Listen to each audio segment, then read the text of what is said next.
chocolate grab durian coconut green tea Thai tea rainbow chocolate Oreo cream strawberry blueberry and fresh milk cream.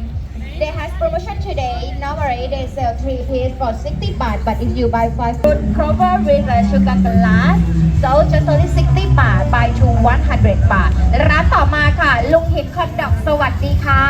Thank you so much โอ้โหขอบคุณมากเลยค่ะ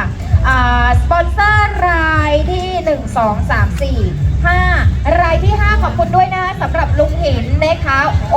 เด้งนะสนับสนุนในส่วนของเมนูโอเด้งมาให้ MCนะ1 เซตขอบคุณมากเลยค่ะลุงหินนะคะจะเป็นทางด้านของคอนดอกไก่นะคะไส้กรอกไก่ไม้ละ59แต่ถ้าเกิดว่าคุณต้องการใส่ทางด้านของไก่กับชีสด้วยเนี่ยนะคะจะอยู่ที่69 บาทแต่ถ้าเกิดว่าชีสอย่างเดียวก็จะอยู่ที่79 บาทค่ะ everybody